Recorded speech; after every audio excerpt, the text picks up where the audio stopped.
하나님의 자녀와 또 그렇지 않은 자의 가장 명백한 표는 하나님의 말씀에 대한 그 사랑 여부에 있습니다. 거듭난 하나님의 자녀는 하나님의 진리를 믿고 그리고 하나님을 즐거워합니다. 반면에 이 진리를 믿지 않는 자는 진리를 혐오하고 또 진리를 못 견뎌 합니다. 예수님께서 자신을 정죄하고 또 믿지 않는 이 유대인들이 혈통적인 아브라함의 자손일지라도 이들은 아직 거듭나지 못한 자, 즉 하나님의 자녀가 아닌 자, 또 마귀의 자녀라고 이렇게 말씀하셨습니다. 이렇게 참 믿음 없이 자신의 어떤 육신적인 혈통만 의지하여 자신을 하나님의 자녀라고 주장하던 유대인들이 예수님에 의해 부정을 당하자 이들은 자신들이 헛된 자랑을 깨닫고 그리고 회개하기는커녕 도리어 반발을 하여서 예수님을 부정하고 비방하였습니다. 그 비방의 내용이 오늘 48절에 이렇게 나옵니다. 유대인들이 예수님께 이렇게 말합니다. 우리가 너를 사마리아 사람이라 또는 귀신이 들렸다 하는 말이 옳지 아니하냐. 여기서 유대인들이 예수님을 두 가지로 이렇게 비방을 합니다. 하나는 예수님을 사마리아 사람이다 이렇게 비방을 했고요. 또 하나는 예수님을 귀신 들렸다 이렇게 비방했습니다. 우선 이들이 예수님을 사마리아 사람이라고 비방한 이유는 아마도 다음과 같은 이유일 것입니다. 우리가 알다시피 사마리아 사람들은 이제 북이스라엘이 멸망하고 이방인들과 혼혈이 된 사람들입니다. 그래서 혈통적으로는 정통 유대인들에서 벗어난 사람들입니다. 뿐만 아니라 그 이전에 그들은 또한 예루살렘 성전이 아니라 북이스라엘 땅에 또 별도의 예배 처소를 만들어서 종교적으로도 정통 유대인들과 벗어난 이들이었습니다. 그래서 예수님께서 그러니까 이 유대인들은 예수님께서 자신들의 혈통을 높게 평가해 주지 않는 이런 태도를 보이자 예수님의 태도와 사마리아인들의 태도가 비슷하다 이렇게 지금 말하는 것 같습니다. 그래서 예수님께 사마리아인이다 비방합니다. 두 번째로 이 유대인들은 예수님께 귀신 들렸다 이렇게 말을 하는데 이것은 예수님이 정신이 나가서 과대망상을 갖고 있다 이렇게 비방을 하고 있는 것입니다. 유대인들이 예수님에 대한 이러한 비방은 단순히 예수님의 어떤 인격에 대한 비방일 뿐만 아니라 이것은 궁극적으로 예수님의 이 말씀 사역에 대한 비방이 되기도 합니다. 즉 예수님의 말씀이 사이비 이단 가르침이고 그리고 마귀의 가르침이다. 지금 이렇게 말하는 것과 같은 것입니다. 그래서 예수님께서는 이 유대인들의 이런 비방에 대해서 49절에 이렇게 말씀하십니다. 나는 귀신이 들린 것이 아니라 오직 내 아버지를 공경함 이거늘 너희는 나를 무시하는도다. 예수님께서는 자신의 이 언행 모든 것이 오직 내 아버지를 공경한 것이다 이렇게 말씀하십니다. 즉 예수님의 모든 이 언행은 하나님 아버지의 뜻에 완전히 합치된 것이다 라고 말씀하십니다. 그래서 예수님의 가르침은 하나님의 말씀입니다. 그래서 예수님께서 유대인들에게 말씀하시기를 그리고 이어서 너희가 나를 무시하는도다 이렇게 말씀하셨습니다. 여기서 무시한다는 말은 어떤 모욕을 준다 이렇게 이해할 수도 있습니다. 그러므로 유대인들이 예수님을 사마리아 사람이다 귀신 들렸다 이렇게 한 말은 하나님과 그분의 말씀을 단순히 예수님에 대한 비방을 넘어서 하나님과 그분의 말씀을 이단의 가르침이요 마귀의 가르침이라고 지금 모독을 한 것이 됩니다.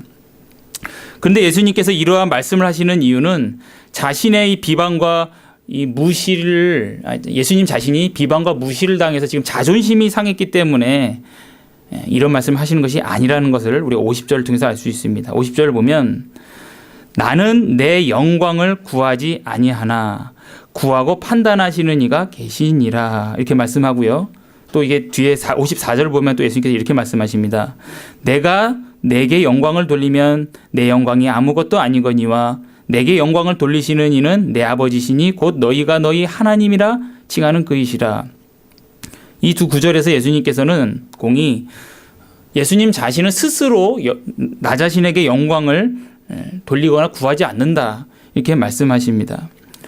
그래서 예수님의 영광을 구하고 예수님의 영광을 인정해 주는 이가 따로 있는데 그분은 바로 하나님 아버지시다 이렇게 말씀해 주십니다.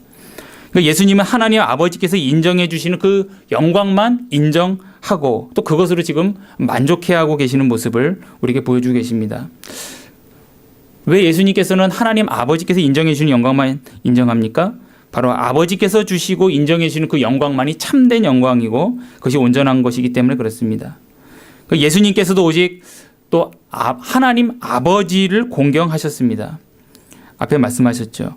즉 예수님께서 오직 구하시는 영광은 자기 영광이 아니라 하나님 아버지의 영광이라는 것입니다. 그러므로 하나님 아버지와 하나님의 아들 예수님은 피차가 서로의 영광을 구하고 인정하고 계시는 그런 모습을 지금 우리에게 보여주십니다. 그래서 예수님께서 우리가 이것을 우리에게 또 적용해 본다면 예수님께서 하나님의 아버지의 영광만을 구하셨듯이 성도인 우리도 자신의 영광이 아닌 하나님의 영광만 구해야 한다는 것입니다. 성도가 이 세상에서 구할 영광은 오직 하나님의 영광밖에 없습니다. 성도인 우리는 자신의 영광을 위해서 살아서는 안 됩니다.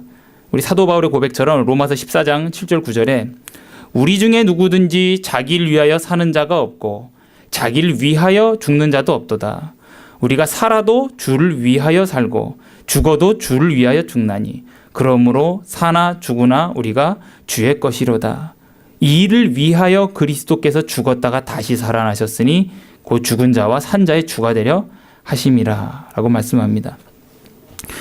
그러니까 예수님께서 우리를 위하여 그 율법의 하나님의 모든 율법에 순종하시되 죽기까지 복종하시고 부활하셔서 하나님의 모든 의를 다 이루셨습니다. 그리고 그 의를 우리의 것으로 삼아 주셨습니다. 이렇게 우리는 주님께 사랑의 빚을 진 자가 되었고 그리고 또 우리는 예수님은 그렇게 우리의 주가 되셨습니다. 그리하여 우리는 주님의 것, 예수님의 것, 하나님의 것이 되었습니다. 그러므로 우리는 더 이상 나 자신이 나의 소유가 아니라 하나님의 것이 되었고 그리고 나의 삶 자체가 이제 내 것이 아니라 하나님의 것이기에 더 이상 나의 영광을 위해 살지 않고 주의 영광을 위해서 살아야 합니다. 주의 영광을 위해 산다는 것은 먼저 지식이 앞서야겠죠. 주를 알고 또 주님의 영광에 합당한 반응으로 산다는 것입니다. 좀 더 구체적으로 말하면 범사에 주의 뜻을 구하고 또 주를 의지하고 따름으로써 주님이 나의 주가 되신다. 그분이 나의 주님이시다를 인정하는 삶을 사는 것입니다. 특별히 오늘 말씀 51절 상반절을 통해 생각해 본다면 하나님의 영광을 위하는 삶은 주님의 말씀을 지키는 삶이다 라고 볼 수 있습니다. 예수님께서 말씀하시길 진실로 진실로 너희에게 이르노니 사람이 내 말을 지키면 이렇게 말씀합니다. 그래서 말씀을 지킨다라는 것은 말씀을 보화처럼 귀중하게 여기고 간직한다 뭐 이런 문자적인 의미가 될 수 있겠습니다. 실제로도 그런 의미입니다. 우리의 삶에 있어서 그 하나님의 말씀을 생명처럼 여기고 또 그 말씀을 의지하는 것입니다. 하나님의 말씀을 보화처럼 귀히 여겨서 이 생명으로 인도하는 이 말씀을 따르는 것보다 우리가 하나님을 인정하는 방법이 어디에 있겠습니까? 그분의 말씀을 생명으로 여기고 그분의 말씀이면 죽는 줄 알고 우리가 따라가는 것, 이것이야말로 하나님을 하나님으로 인정하는 것입니다. 이것보다 하나님을 영화롭게 하는 것은 없습니다. 이렇게 말씀을 지키는 삶은 말씀을 증거하는 삶이기도 합니다. 우리 55절 말씀을 보면 예수님께서 이렇게 말씀하셨습니다. 너희는 그를 알지 못하되 나는 아노니 만일 내가 알지 못한다 하면 나도 너희와 같이 거짓말쟁이가 되리라. 나는 그를 알고 또 그의 말씀을 지키노라 라고 말씀하십니다. 예수님께서는 하나님 아버지를 알지만 모른 척하고 살지 않는다. 오늘 이렇게 말씀하고 계십니다. 난 하나님 알기 때문에 모른다고 할 수 없다. 모른 척할 수 없다. 이렇게 말씀하십니다. 오히려 내가 그렇게 하면 난 거짓말쟁이가 된다 말씀하셨습니다. 그리고 이것이 말씀을 지키는 것이다. 이렇게 말씀하십니다. 예수님께서 하나님을 알면서 모른 척하고 사는 것은 거짓말쟁이라고 이렇게 하셨는데 이것도 또한 우리에게 주시는 말씀입니다. 그리스도인이 이 세상에 존재한다는 것, 때로는 이게 참 도전적인 일입니다. 왜냐하면 내가 그리스도인이라는 나의 정체성은 이 세상에서 나에게 도전을 주고 또한 세상으로부터 주목을 받게 하기 때문에 그러합니다.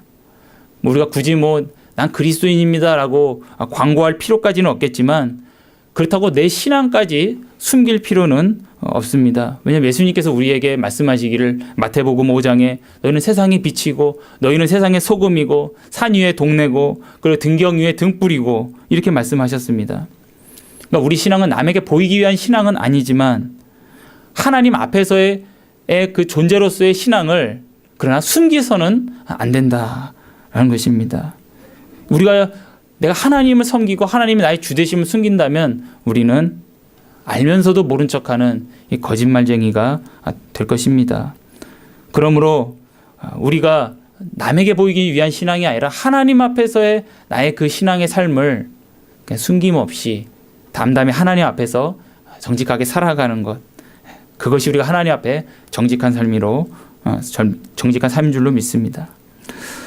그래서 하나님의 영광을 위해 사는 우리는 자신의 영광을 구하지 않을 뿐만 아니라 또한 다른 사람의 칭찬이나 다른 사람의 인정해주는 그런 영광, 그것도 구하지 말아야 합니다. 성도인 우리는 오직 하나님의 칭찬과 하나님의 인정만을 구해야 합니다. 그렇다고 해서 우리가 하나님의 칭찬과 인정을 구한다는 것이 사람을 무시하고 또 사람의 평가 자체를 외면하거나 평가절하하며 살라는 것은 아니지요. 하나님의 칭찬과 인정을 구한다는 것은 사람의 칭찬에 연연해서 살거나 그것에 만족을 두고 살지 않는다는 것입니다. 오직 하나님의 평가만을 그걸 절대 가치로 여기고 또 그 하나님의 칭찬 또 하나님의 인정에만 만족을 두고 그렇게 사는 것, 이것이야말로 우리의 나 자신의 영광이 아니요 하나님의 영광을 위하여 또한 사는 것입니다. 오늘 51절 말씀에서 주님께서 하나님의 영광을 위한 삶을 사는 자에게 약속도 주십니다. 말씀을 보면 하반절에 영원히 죽음을 보지 아니하리라 라고 이렇게 말씀하십니다.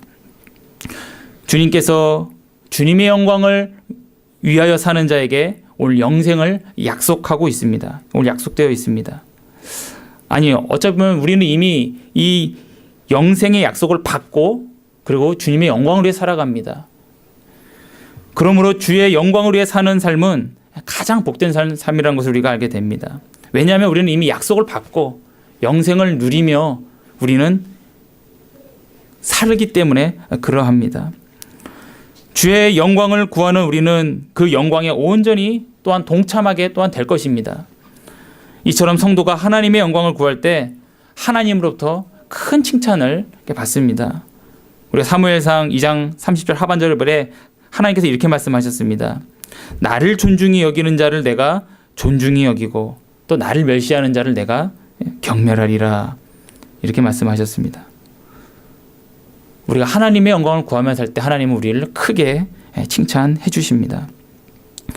주님께서 영생을 약속하셨음에도 오늘 본문의 그 유대인들은 이 예수님의 말씀을 영적으로 이해를 하지 못하고 여전히 육적으로 이해해서 이 영생을 육신의 죽음을 경험하지 않는 거, 이런 식으로 이해를 합니다.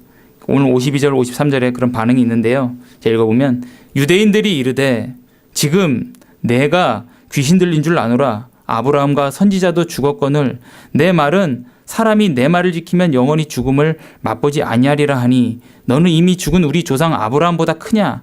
또 선지자들도 죽었거늘 너는 너를 누구라 하느냐? 이렇게 반응합니다. 이처럼 이 세상은 그리스도의 은혜를 판단하되 이 세상적 관점, 그 육적인 관점으로 주님의 은혜를 판단합니다. 그런 관점으로 주님의 은혜를 보면 어떻게 여겨지겠습니까? 아무것도 아닌 거지요. 육적인 관점에서 그리스도 은혜는 전혀 무가치한 것으로 이들에게 보입니다. 근데 이러한 위험이 우리 성도인 우리에게도 있을 수 있다는 것입니다. 우리도 하나님의 영광을 구하지 않고 내 영광 또는 세속적 가치관을 갖고 산다면 우리도 하나님 주시는 영적인 은혜에 대해서 이런 시각으로 바라볼 때가 있습니다. 구원이 뭐 별건가? 이 이생에서 누리는 것이 최고지.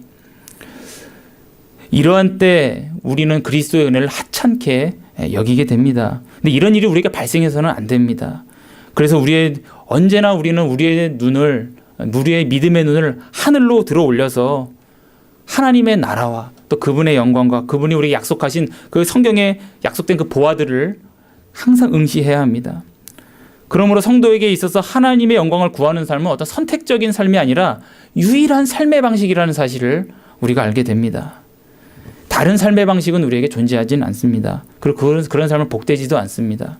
우리는 오직 하나님이 우리에게 보여주신 그 영광만 구하는 삶, 그 삶만이 우리에게 유일하게 주어진 삶의 방식입니다. 마지막으로 이제 하나님의 영광을 구하는 삶이란 주님을 즐거워하는 삶입니다. 오늘 56절 말씀에 보면 예수님께서 이렇게 말씀하셨습니다. 너희 조상 아브라함은 나이 때 볼 것을 즐거워하다가 보고 기뻐하였느니라 라고 말씀합니다. 아브라함은 예수님이 성자께서 성육신 하시기 훨씬 이전의 사람입니다. 우리가 잘 알고 있죠. 근데 오늘 말씀 보면 참 놀라운 표현인데요. 예수님의 때를 볼 것을 아브라함은 그 예수님의 때를 볼 것을 즐거워하다가 그리고 받고 그래서 기뻐했다 이렇게 말씀하고 있습니다.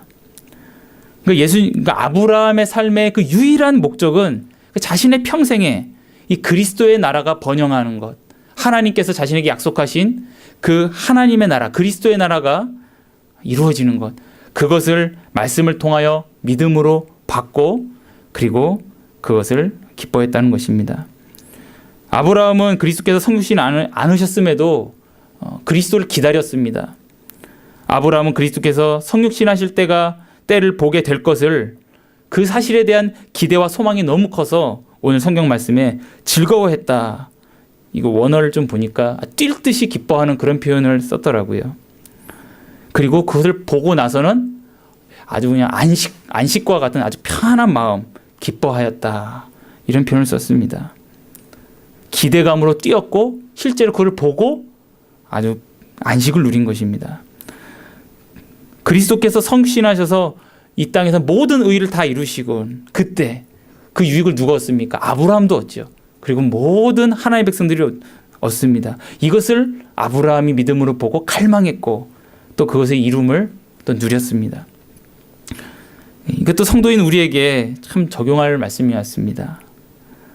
우리 주님을 우리가 즐거워해야 하는데 참 우리가 믿음의 눈으로 보지 않으면 우리가 주님을 즐거워할 수가 없습니다. 성경에서 우리 주님에 대하여 말씀하신 그 보화들을 우리가 믿지 않고 맛보지 못하면 즐거워할 수가 없습니다. 어떻게 보면 약간은 숙제와 같습니다. 솔직히. 왜냐하면 아직도 내가 그 주님을 다 그 즐거움과 그 부유함을 내가 다 지금 맛보고 있는가. 때로는 좀 약간 더듬는 듯한 느낌이 들 때도 있습니다. 그러나 맛은 보고 있습니다. 근데 그 부유함은 아직 주님 앞에 간구할 숙제입니다. 근데 아브라함은 주님 앞에 이렇게 살았습니다.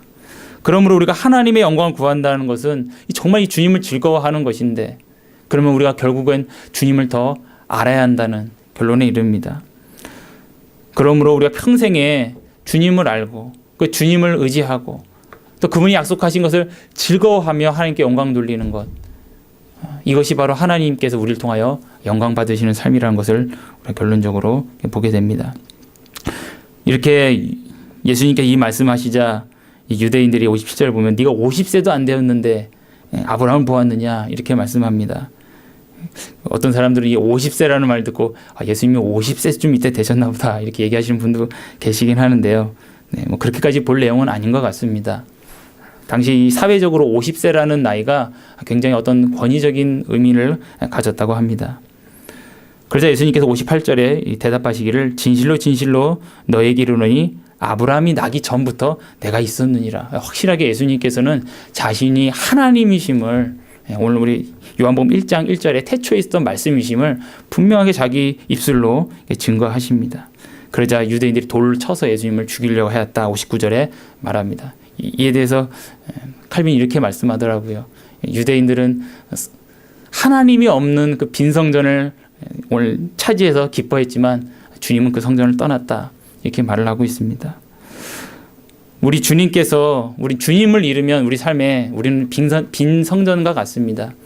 주님의 영광을 우리가 구하지 않으면 열심히는 살지만 어쩌면 우리가 헛된 다름질이라 이렇게 생각이 듭니다. 그래서 오늘 이 말씀을 통하여서 하나님을 더 알고 기뻐하며 인정하는 그런 삶 우리가 살 수 있도록 하나님께 은혜 구하고요. 그렇게 기뻐하는 우리가 되었으면 좋겠습니다. 기도하겠습니다. 하나님 아버지, 예수님께서 하나님 아들이심에도 이 땅에 겸손의 종의 모습으로 오셔서 오직 하나님 아버지의 영광만 구하시는 이 모습을 통하여 모든 의를 이루시고, 그리고 또한 우리 또한 주님을 본받아 그 의를 힘입어 살아가기를 말씀하셨습니다. 저희도 주님 본받아 주님의 의를 힘입어 저희도 하나님의 영광만 구하기를 원하고, 그 영광을 더 알기를 원하고, 아브라함이 그 영광을 보고 기쁨으로 뛸 듯이 사로잡혔던 것처럼 저희도 주님께 그렇게 사로잡히며 주를 향하여 달려가는 저희들 되길 원하오니, 날마다 하나님 주의 말씀 가운데 주를 더 알 수 있도록 주여 우리의 눈을 열어주시고, 그 맛을 볼 때마다 하나님을 더 찬양하고 기뻐하게 하시고, 이 영광을 이 어두운 세상에 저희들 또한 비추며 또 하나님의 도구되는 기쁨, 그 영광 동참케 하여 주시옵소서. 오늘도 저희들에게 은혜 주시며 이 한 주간도 영광을 위하여 살게 할 줄 믿사오며 예수님의 이름으로 기도합니다. 아멘.